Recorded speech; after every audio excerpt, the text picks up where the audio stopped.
Este caso ocurre en Estados Unidos y abarca varios años. En un frío día de noviembre de 1957, la policía de Plainville, Wisconsin, hizo un descubrimiento tan vil que inspiraría películas de terror durante generaciones. Esta es la historia real de Ed Gein. Edward Theodore Gein nació el 27 de agosto de 1906. Fue el segundo de dos hijos, nacido de George y Augusta Gein. En 1914, cuando Ed tenía 8 años, la familia Gaines se mudó a una granja de 155 acres cerca de Plainfield, Wisconsin. El papá de Ed, George, era un alcohólico inestable que no podía conservar un empleo. A menudo dejaba la crianza de los hijos a Augusta y cuando interactuaba con los niños lo hacía con los puños. George golpeaba a Ed y a su hermano mayor Henry, a veces golpeando a Ed en la cabeza tan fuerte que le zumbaban los oídos. La madre de Ed, Augusta, dominaba el hogar y era muy religiosa y estricta.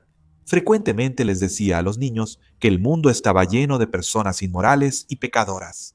En la opinión de Augusta, todas las mujeres, excepto ella misma, eran caídas e impuras. A sus ojos, eran naturalmente promiscuas e instrumentos del diablo. Les decía a sus hijos que el sexo y la tentación estaban en todos lados y les prohibía tener novias o amigos en el pueblo. Augusta incluso predijo que Dios castigaría al mundo por sus pecados. Les comenté a los muchachos que la moda femenina actual, como faldas cortas y maquillaje, indicaba una desgracia próxima. A pesar de esto, Ed idolatraba a su madre, la amaba y le temía de una manera extrema. De niño, Ed era tímido, socialmente torpe y muy devoto a su madre. Rara vez salía de la granja, excepto para ir a la escuela, donde sus compañeros recordaban después que era un chico extraño que a veces se reía solo, como si escuchara voces. Augusta mantenía a Ed y Henry ocupados en casa con tareas y disciplina estricta. Ella desalentaba cualquier amistad fuera de la familia. Si Ed intentaba hacer amigos, Augusta lo castigaba severamente. No lo lastimaba físicamente, pero le gritaba en la cara que se iría al infierno, algo que probablemente él temía. Como resultado, Ed creció prácticamente sin amigos y protegido, con Augusta como el centro de su mundo. Psicólogos sugirieron después que su crianza autoritaria y puritana pudo haber llevado a Ed a desarrollar una obsesión poco saludable con ella.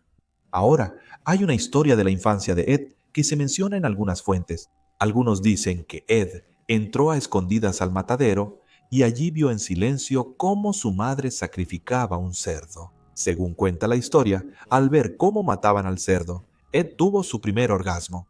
En la década de 1930, ya como adulto, Ed trabajaba principalmente como peón de granja y como hombre de mantenimiento. Él y su hermano hacían trabajos ocasionales en el pueblo para ayudar tras los problemas de su padre con la bebida. En abril de 1940, Jorge Gein murió de insuficiencia cardíaca a los 66 años. Ed tenía 34 años. Con Jorge fuera, el control de Augusta sobre sus hijos solo se hizo más fuerte. Enrique expresó su preocupación por el apego de Ed a su madre. Le parecía enfermizo cómo él la adoraba y obedecía cada una de sus palabras. El 16 de mayo de 1944, Ed y Enrique estaban quemando vegetación en su granja, cuando de repente todo se salió completamente de control. Según Ed, los dos se separaron entre el humo. Al anochecer, Enrique no regresó, así que Ed reportó su desaparición a las autoridades. Curiosamente, Ed llevó a los buscadores al cuerpo de Enrique, hallado boca abajo en un terreno quemado. Aunque Enrique tenía quemaduras menores, no eran graves para causarle la muerte. El forense determinó que la muerte fue por asfixia tras inhalar humo, posiblemente con insuficiencia cardíaca, por lo que las autoridades lo catalogaron como accidente. Sin embargo, algunas personas que estuvieron presentes después notaron que Enrique tenía unas marcas misteriosas en la cabeza, detalles que alimentaron la sospecha posterior de que Ed pudo haber matado a su propio hermano. La muerte de Enrique se registró oficialmente como un accidente, pero siempre hubo dudas al respecto. La muerte de Enrique impactó mucho a Augusta. Poco después, sufrió un derrame cerebral que la dejó dependiente del cuidado de Ed. Durante aproximadamente un año, él se convirtió en su cuidador. Augusta se recuperó brevemente y Ed pudo sacarla de la casa una vez. Más tarde, él relató una salida en 1945 para comprar paja a un vecino, durante la cual Augusta presenció una escena perturbadora. El vecino golpeó brutalmente a un perro hasta matarlo frente a ellos, mientras una mujer de la casa del vecino salió y le gritó que se detuviera. Augusta estaba horrorizada, pero no por lo que imaginas. Ella estaba horrorizada no por la crueldad hacia el animal, sino por la presencia de la mujer. Ella, furiosa, la llamó ramera, porque vivía con un hombre sin estar casada. Poco después de esto, tuvo un segundo derrame cerebral y su salud empeoró rápidamente. El 29 de diciembre de 1945, Augusta Hain falleció a los 67 años. Ed quedó completamente devastado por la muerte de su madre. A sus 39 años, nunca había conocido la verdadera independencia. Vivía solo en la gran casa de campo. Tras su muerte, en un extraño acto de devoción, Ed tapiaron el dormitorio de Augusta y la otra habitación que ella usaba en la casa. Se mudó a una habitación junto a la cocina y dejó que el resto de la casa se deteriorara, pero la de su madre siguió intacta. Tras la muerte de su madre, el comportamiento de Ed se volvió más extraño. Más tarde diría que una fuerza creció dentro de él. Pasaba su tiempo leyendo. Se obsesionó con libros sobre la muerte, anatomía y las atrocidades nazis. Estaba particularmente fascinado por historias de caníbales y experimentos humanos. Una figura real que llamó la atención de Ed fue Isla Koch, quien, según los rumores, recolectaba la piel de los prisioneros de los campos de concentración para hacer pantallas de lámparas. Ahora bien, esto resultó ser un mito. Sin embargo, Ed se sintió profundamente inspirado. En este periodo, los vecinos consideraban a Ed raro, pero generalmente inofensivo. Él continuó haciendo trabajos de mantenimiento para la gente del vecindario e incluso era conocido por cuidar a los niños del lugar. Sin embargo, estaba lejos de ser inofensivo. Un adolescente local que conocía a Ed recordó después que Ed le mostró unas cabezas reducidas que guardaba en la granja. Ed le contó a este adolescente que eran recuerdos enviados por un primo desde Filipinas, quien luchó en la Segunda Guerra Mundial. En realidad, Ed practicaba en secreto actos macabros. Después de la muerte de su madre, él había estado profanando tumbas. Por las noches, Ed se metía a los cementerios locales para exhumar a mujeres recién enterradas que él pensaba que se parecían a su madre. Y estas cabezas reducidas pertenecían a víctimas que él había desenterrado. Ed leía el periódico local y revisaba esquelas buscando la muerte de mujeres de mediana edad. Cuando hallaba una tumba reciente de una candidata adecuada, Ed esperaba la noche para desenterrar el cuerpo. Ed afirmaría más tarde que cuando hacía esto, estaba en una especie de estado de desapego, como si algo se hubiera apoderado de él.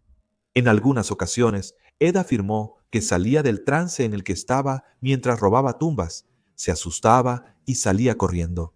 Pero, al menos en 9 ocasiones, siguió adelante y robó cuerpos de los ataúdes.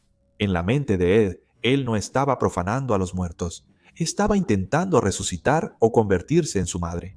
Más tarde, admitió que quería someterse a una operación de cambio de sexo, y también intentó crear un traje de mujer hecho de piel humana real para poder ser su madre. Usando piel humana curtida real, Ed fabricó artículos que iban desde ropa hasta muebles. Más tarde negó haber tenido relaciones sexuales con los cuerpos, explicando que olían demasiado mal. Pero fuera de eso, mutiló cadáveres de casi todas las formas imaginables. Entre 1947 y 1957, la granja de Ed Gein fue una auténtica casa de los horrores. Había huesos humanos por toda su propiedad. Hizo un bote de basura hecho de carne humana, sillas hechas de piel humana, cráneos cortados usados como tazones y copas, ropa hecha de partes del cuerpo, un cinturón hecho de pezones femeninos. Incluso hizo una pantalla de lámpara con un rostro humano. Estas son solo algunas de las cosas que se encontraron después, pero luego pasó de robar tumbas a cometer asesinatos. Mary Hogan, tabernera de 51 años en Plainfield, fue la primera víctima de Ed Gein. Mary, mujer independiente y divorciada, se mudó a Wisconsin desde Illinois en 1949. Ella administraba una pequeña taberna en las afueras del pueblo, pero su taberna no estaba abierta para cualquiera. Era una mujer cautelosa y solo atendía a clientes habituales que conocía y mantenía una escopeta detrás de la barra para mayor protección. Pero el 8 de diciembre de 1954, Mary Hogan desapareció de su taberna. Esa tarde, un vecino entró a la taberna de Mary y halló sangre en el piso y la caja registradora vacía. Mary no estaba. Durante la búsqueda, encontraron un cartucho calibre 32 en el piso, lo que sugería que podría haber sido baleada.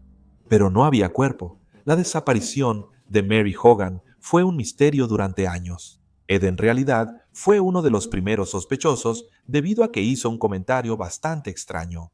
Después de que Mary desapareció, él dijo: «Ella no está desaparecida. Está en la granja ahora mismo. Nadie lo tomó en serio». Supusieron que solo estaba haciendo algún tipo de broma inapropiada y morbosa. Sin embargo, él estaba diciendo la verdad y volvería a atacar. La segunda víctima de Ed fue Bernice Warden, una viuda de 58 años. Bernice fue residente de toda la vida en Plainfield y era dueña de una ferretería. Por lo que dicen todos, era una mujer muy respetada y querida en la comunidad, y madre de 2 hijos adultos. Un hijo, el alguacil adjunto Frank Warden, y una hija. Ed Gein le era conocido a Bernice. Era un cliente que de vez en cuando compraba cosas en su tienda. El 16 de noviembre de 1957, cerca de las 5 p.m., el alguacil adjunto Frank Warden fue a ver a su madre y la tienda, pero adentro encontró una escena alarmante. La caja registradora estaba abierta y volcada, y había sangre en el piso. Y lo más aterrador, su madre Bernice había desaparecido. Por supuesto, Frank sospechó de inmediato que había juego sucio, y un nombre saltó a su mente. Frank recordó que Ed había estado en la tienda la noche anterior y dijo que volvería por la mañana por anticongelante para su camión. En la tienda vacía, Frank halló el recibo del galón de anticongelante escrito por su madre y a nombre de Ed Gein. Frank, temeroso, advirtió a sus compañeros que Ed Gein podría estar tras la desaparición de su madre. Esa misma noche, la policía localizó y arrestó rápidamente a Ed en una tienda de abarrotes. Fue puesto bajo custodia sin incidentes. Mientras tanto, los oficiales fueron a la granja de Gein, esperando hallar a Bernice. Pero lo que encontraron los dejaría traumatizados de por vida. En el cobertizo hallaron el cuerpo de Bernice colgado boca abajo de una viga. Había sido decapitada y, cito, desollada como un venado. Su cadáver fue abierto y le extrajeron las entrañas. Le dispararon con un rifle calibre .22 y su cuerpo quedó mutilado. Pero el horror en el cobertizo solo fue el comienzo. Al registrar la casa de Ed, las autoridades hallaron restos humanos y sus creaciones. La cabeza decapitada de Bernice fue encontrada en un saco de arpillera y su sombrero fue hallado en una bolsa de plástico cerca de la estufa. El cráneo y la máscara facial de Mary Hogan también fueron encontrados, confirmando su destino. Había restos de al menos 2 mujeres asesinadas y partes de muchos cadáveres exhumados esparcidos en la propiedad. Hallaron sillas forradas con piel humana, un corsé de torso femenino, máscaras faciales de piel humana, 9 vulvas humanas, guantes de piel humana y muchas otras atrocidades. La policía ni siquiera podía comprender lo que estaban viendo. Como puedes imaginar, la noticia de la Casa de los Horrores de Plainfield se difundió rápidamente, y pronto los reporteros descendieron sobre el pequeño pueblo. Ahora era el epicentro de la escena del crimen más espeluznante en la historia de Estados Unidos. Bajo custodia, Ed confesó rápidamente, aunque habló de manera distante y objetiva. Admitió haber matado a Bernice Warden, aunque dio una versión evasiva de las circunstancias. En una entrevista psiquiátrica, Ed afirmó que no tenía la intención de matarla. Dijo que revisaba un rifle en la tienda cuando se disparó por accidente, hiriendo a Bernice antes de que él se diera cuenta. Ed arrastró el cuerpo a su camioneta y lo llevó a casa para su habitual ritual de despiece. También terminó admitiendo el asesinato de Mary Hogan en 1954, después de negar inicialmente tener algún recuerdo de ello. Con esos dos asesinatos confirmados, la policía quería saber si Ed estaba detrás de otras desapariciones o casos sin resolver. Ed era sospechoso en algunos casos sin resolver. Por ejemplo, la desaparición de Georgia Weckler en 1947 y la de Evelyn Harley, de 15 años, en 1953. También se sospechaba que estaba involucrado en otros casos. Sin embargo, las pruebas con detector de mentiras y la falta de cualquier evidencia finalmente lo exoneraron de cualquier implicación. Los investigadores notaron que la violencia de Ed se enfocaba en mujeres adultas que le recordaban a su madre. Le contó a los investigadores cómo estudiaba los avisos fúnebres y elegía a mujeres recién enterradas para desenterrarlas. Le dijo a la policía que a veces salía de sus extraños trances, rodeado de partes de cuerpos, y pensaba para sí mismo: ¿qué estoy haciendo? Esto está mal. Pero aún así, continuó, Ed también corroboró el motivo detrás de esto. Estaba tratando de crear un sustituto para su madre. Dijo que robó estas tumbas y mató a estas mujeres porque quería recrear o reemplazar a su madre. Los psicólogos lo vieron como un intento delirante de resucitar a su madre o, según él, conseguir otra madre. Quería hacer un traje completo de mujer con piel humana para ponérselo y convertirse en una mujer. Posteriormente, fue diagnosticado con esquizofrenia y psicosis severa. Pensaban que Ed había estado mentalmente inestable por años, probablemente agravado por la soledad tras la muerte de su madre. Un psicólogo forense señaló que Ed experimentaba alucinaciones auditivas. Quienes conocían a Ed recordaban su extraño hábito de reír solo, como si escuchara una voz invisible.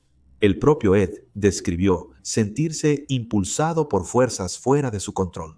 Les contó a los doctores que tras la muerte de su madre, oía voces que le sugerían conseguir otra madre o hacer cosas para llenar el vacío. Durante el interrogatorio, un oficial llamado Art Sly se enfureció mientras investigaba el caso. En una ocasión, perdió completamente la calma con Ed. Abrumado por el horror que vio, Sly golpeó la cabeza de Ed contra una pared durante el interrogatorio, impulsado por la rabia. Pero esta violencia contra Ed complicó después el caso legal, ya que la confesión inicial de Ed fue declarada inadmisible porque se obtuvo bajo coacción. Ed ya había contado gran parte de su historia a otros investigadores para entonces. Nunca hubo mucha duda sobre su culpabilidad. La verdadera pregunta era la cordura de Ed Gein y si sería capaz o no de enfrentar un juicio. Y luego, después del arresto de Ed, su vecina, Adeline Watkins, de 50 años, habló con los reporteros. Ella contó que tuvo una relación romántica de 20 años con él y que en una ocasión le propuso matrimonio. Ella describió cómo iban al cine y tomaban malteadas y cómo se unieron por su amor a los libros. Adeline afirmó que a menudo hablaban sobre crímenes reales, pero aseguró que Ed nunca habló sobre sus propios crímenes horribles. Recordó: hablamos de todos los asesinatos que escuchamos. Eddie me decía en qué se equivocó el asesino y qué errores había cometido. Y aquí viene la parte extraña. Incluso lo llamaba a Ed un hombre bueno, dulce y amable. Su madre incluso afirmó que Ed siempre era educado y tenía a su hija en casa antes de las 10 de la noche. Aunque después de revelar esto, pronto se retractó de algunas de sus afirmaciones. A medida que los medios la acosaban más, afirmó que había exagerado y que no tuvieron un romance de 20 años, diciendo que Ed era simplemente un amigo. Se descubrió que ella nunca estuvo involucrada en sus actividades criminales, aunque mantuvo lo que dijo sobre que él era un buen hombre. Ed pronto fue acusado de asesinato en primer grado junto con una serie de otros delitos. Él se declaró no culpable por razón de demencia. En pocos días, los médicos concluyeron que no era apto para ser juzgado. Ed fue diagnosticado con esquizofrenia y declarado demente legalmente. Ed nunca consumió ni tuvo intimidad con partes del cuerpo, aunque algunos afirmaron lo contrario. Ed fue trasladado a una institución de máxima seguridad. Allí permanecería durante la siguiente década, recibiendo tratamiento y evaluación. Durante años, Ed Gein vivió tranquilo en el hospital psiquiátrico. Según la mayoría de los relatos, era un paciente ejemplar, educado, discreto e incluso servicial en las instalaciones. En 1968, tras 11 años, los médicos concluyeron que Ed estaba lo bastante estable para ser juzgado. El juicio inició en noviembre de 1968. Debido a la infamia de Ed, su equipo de defensa solicitó con éxito un juicio sin jurado para evitar cualquier sesgo. El juicio duró una semana. Psiquiatras testificaron de ambos lados. Un doctor contó que Ed dijo que el disparo a Warden fue accidental y que el arma se disparó mientras la miraba en la tienda. Declararon que Ed ni siquiera estaba seguro de si había apuntado conscientemente a Bernice. Otro doctor de la fiscalía detalló hasta dónde llegó Ed al descuartizar y ocultar el cuerpo, sugiriendo que sabía diferenciar entre el bien y el mal. En noviembre de 1968, el juez dio su veredicto. Ed Gein fue declarado culpable de asesinato en primer grado. Sin embargo, en una fase separada para determinar su cordura, el juez concluyó que Ed Gein no era culpable por razón de demencia. El resultado fue que Ed no iría a prisión, sino que pasaría el resto de su vida confinado en un hospital psiquiátrico de alta seguridad. Algunos creían que esto era muy indulgente. Muchos pensaban que merecía morir. Destruyó la vida de muchos y dejó un trauma duradero en aún más personas. Algunos creen que Ed mató a hasta 9 personas, pero sabemos con certeza que mató a 2. Ed pasó el resto de sus días en el sistema de salud mental, aparentemente en relativa tranquilidad. Según los relatos, era un interno tranquilo y simpático que causaba pocos problemas. Participaba en terapias ocupacionales y disfrutaba pintar y pulir piedras. En marzo de 1958 subastaron su granja, que luego fue misteriosamente incendiada hasta los cimientos. El incendio destruyó la casa por completo. Nunca se determinó la causa, aunque se sospechaba de incendio provocado. Cuando Ed supo que el incendio destruyó la casa de su familia, solo se encogió de hombros y dijo, «Mejor así». El 26 de julio de 1984, Ed Gein murió a los 77 años por insuficiencia respiratoria causada por cáncer de pulmón. En la muerte, regresó a Plainfield. Fue enterrado en el cementerio, en la parcela familiar, junto a su madre y su hermano Henry. A lo largo de los años, los cazadores de recuerdos arrancaron partes de su lápida hasta que fue robada por completo en 2009. Hoy en día, Ed Gein yace en una tumba sin nombre en Plainfield, el pueblo donde cometió los crímenes más atroces.